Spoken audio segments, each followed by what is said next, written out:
வணக்கம்.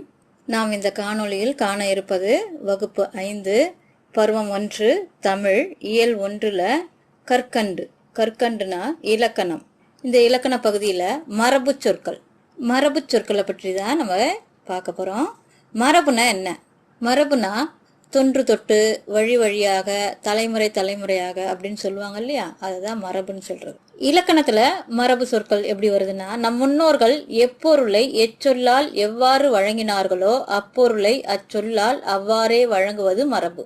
காரணமே இல்லாமல் நம் முன்னோர்கள்னா தாத்தா பாட்டி பூட்டன்லாம் சொல்லுவாங்க இல்லையா, அவங்க பிறந்ததுக்கு முன்பாகவே வழங்கப்பட்ட சொற்கள். அந்த சொற்களை நாம் இக்காலத்திலும் அதே சொல்லால் சிறிதும் மாறாமல் வழங்குவதுதான் மரபு. நம்ம என்ன சத்தம் அந்த கதை பகுதியிலிருந்தே நம்ம நிறைய மரபு சொற்களை பார்த்தோம். அந்த மரபு சொற்களை தான் 5 வகையா பிரிச்சிருக்காங்க. என்னென்ன மரபு சொற்கள்னா, ஒலி மரபு சொற்கள், விலங்குகளின் இளமை பெயர் மரபு சொற்கள், வினை மரபு சொற்கள், தாவரங்களின் உறுப்பு பெயர் மரபு சொற்கள், பூச்சிகள், பறவைகள், விலங்குகள், இருப்பிட மரபு சொற்கள்.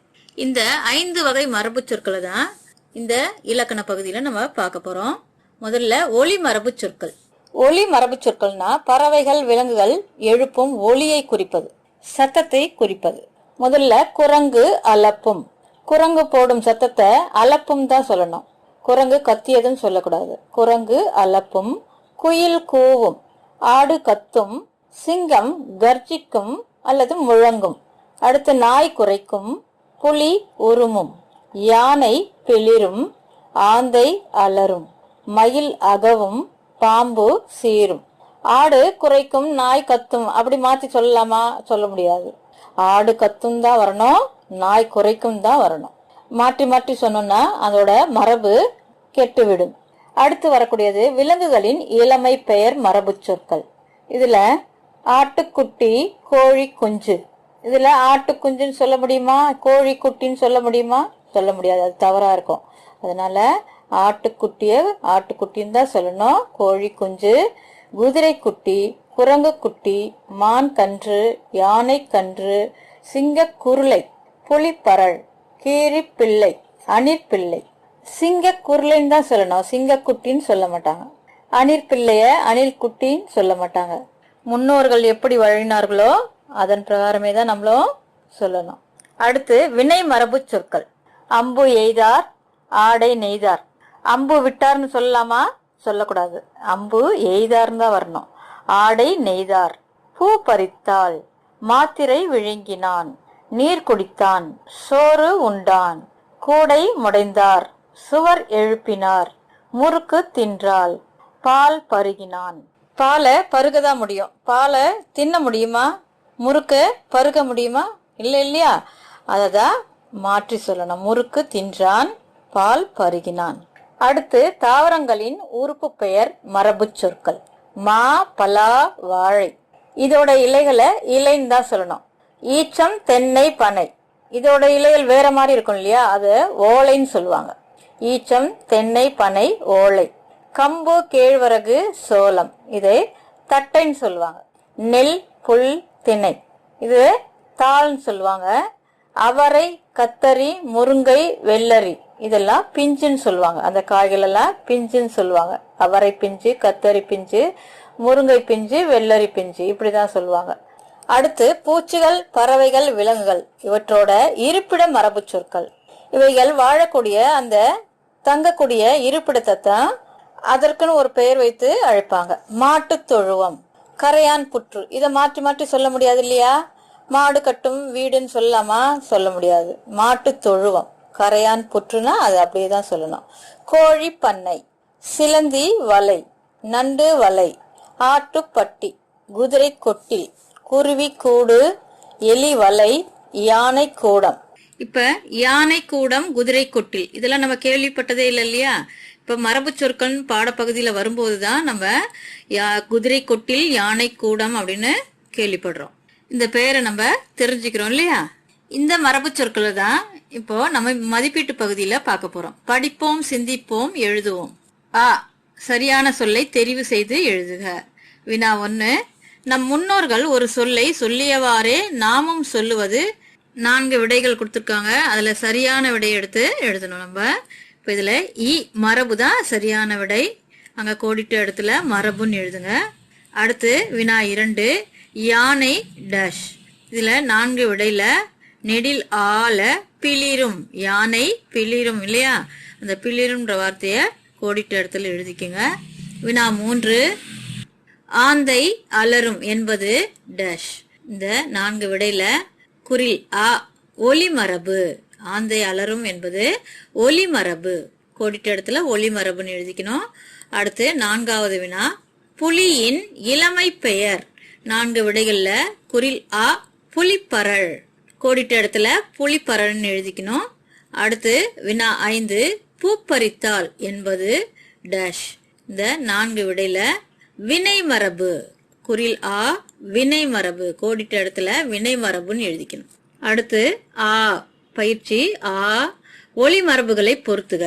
1, சிங்கம். சிங்கம் எது வரணும்? முழங்கும். சிங்கம் முழங்கும். 2, அணில். அணில் கீச்சிடும். அணில் கீச்சிடும். 3, மயில். மயில் என்னன்னு பார்த்தோம்? அகவும் பார்த்தோம் இல்லையா? மயில் அகவும். 4, குயில். குயில் கூவும் பார்த்தோம் இல்லையா? குயில் கூவும். 5, குரங்கு அலப்பும்.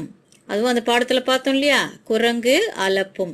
அடுத்து பயிற்சி இ, உயிரினங்களின் படங்களுக்கு எளிய ஒளிமரபை வட்டமிடுக. 1, மயில். கூவும் அகவும் பிளிரும் கத்தும் கொடுத்துருக்காங்க இல்லையா? இதுல அகவும் சரியான விடை. அதை வட்டமிடணும். 2, கிளி. கிளி அலப்பும் பேசும் கூவும் கீச்சிடும். இதுல பேசும் என்பது சரியான விடை.